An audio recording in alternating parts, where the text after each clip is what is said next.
On the 6th of August, Cloudflare shipped a web browser with no tabs, no address bar, and no window. None of it is meant for a person to look at because the only thing that will ever open it has no eyes. It is called Kitesurf, and it does not run Chromium. Not a fork of it, and not a stripped-down build of it either. Written from scratch in Rust, compiled to WebAssembly, running inside Cloudflare's serverless workers. In the same week, and from the other end of the problem, a repository out of Vercel Labs crossed 40,000 stars. It is a browser automation tool for agents, and its entire pitch is that you stop writing CSS selectors. 2 teams, 2 ends of the same stack, 1 week. Cloudflare deleted the engine. Vercel deleted the map. Underneath both of them, the same assumption got deleted, that a browser is a thing a person is watching. And that assumption is now a metered cost charged to you by the browser hour for work no person will ever see. Because the traffic arriving at the web changed shape completely, and the software answering it did not. Chromium is still doing enormous, careful, expensive work every second for an audience that stopped showing up. So this is a story about deleting things. What got deleted, why it took until now, and what is left standing. Chromium is north of 30 million lines of code, and almost none of them exist for a machine. They exist because a person might open 50 tabs, scroll with a thumb, install an extension, sync a bookmark, and expect text to be anti-aliased at the sub-pixel level. All of that is real engineering, and all of it is aimed at eyes. An agent does roughly 2 things to a page. It takes a screenshot, or it pulls the text out. That is the workload. And until this month, every one of those calls paid Chromium's full bill anyway, because there was nothing else to call. So Celso Martinho, Cloudflare's vice president of engineering, and 3 colleagues started over. They did not write a browser from nothing. They assembled one out of parts that already existed. Blitz for layout, Stylo, which is Firefox's CSS engine, for the cascade, Boa, a JavaScript engine written in Rust for the occasional piece of script that has to run, Parley for shaping text into glyphs. The whole thing runs inside V8 isolates on Cloudflare's edge, the same sandboxes that run everyone else's serverless functions. First commit in May, shipped in the first week of August, 12 weeks, start to finish, for a rendering engine. Then they published the benchmarks, and this is the part worth slowing down for. Taking a screenshot cost Kitesurf 380 milliseconds of processor time. Chromium takes 1173. Pulling the HTML out cost 229 against 877. Call it 3 to 4 times less compute for identical output. Memory is where it stops being incremental. A screenshot costs Kitesurf about 58 megabytes where Chromium wants 271. And HTML extraction costs 39 against 274. That is 7 times less memory to read a page. And then, in the same table, the row a launch post is allowed to leave out, wall clock time. Kitesurf takes 1148 milliseconds, where Chromium takes 637. It is slower, not marginally. Close to twice as slow on both tasks, printed directly beside the win, which reads like a losing trade right up until you ask who is waiting. Nobody is waiting.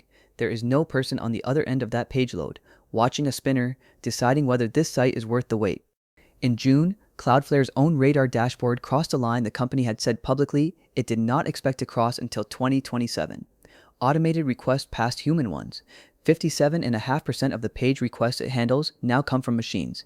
That is roughly 18 months ahead of its own chief executive's public prediction.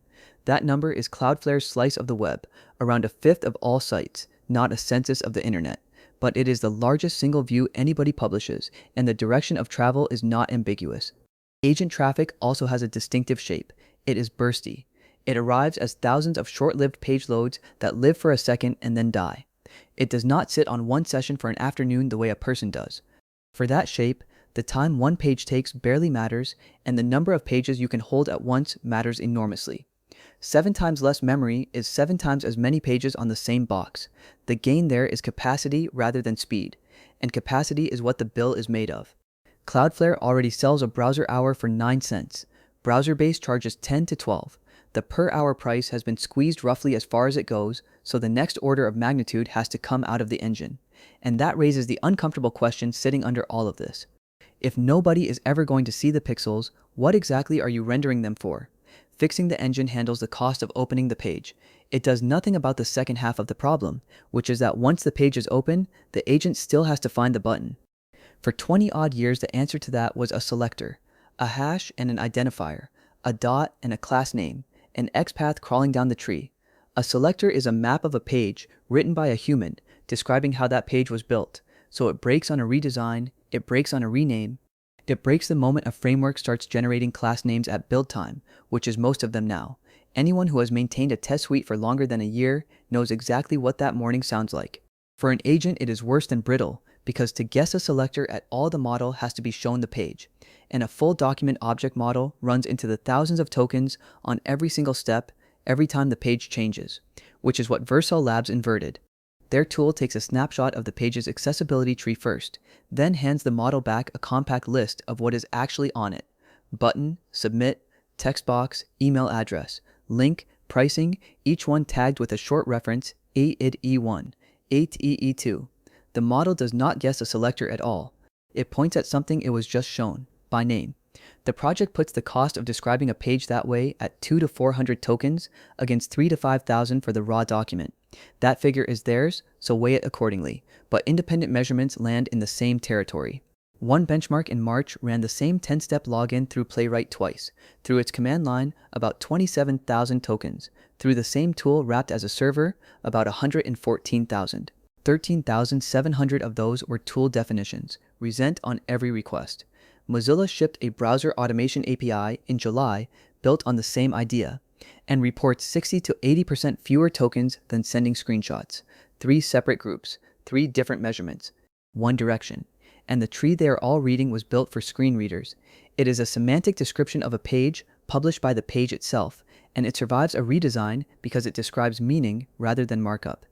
Accessibility work nobody was paying for turned out to be the machine-readable web.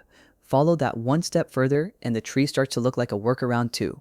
If a page is going to describe itself to a machine anyway, why describe a layout at all? Microsoft took that question to the W3C in the back half of 2025, and the proposal is called WebMCP. A site publishes a list of the things it can do with the parameters each one takes. No pixels, no tree, no clicking. The agent reads the menu and calls the function, the way it would call any other tool. Chrome shipped an early preview in February and has had a public origin trial open since. A year on from the proposal, deployment on real sites is close to zero, and not one mainstream agent calls the tools.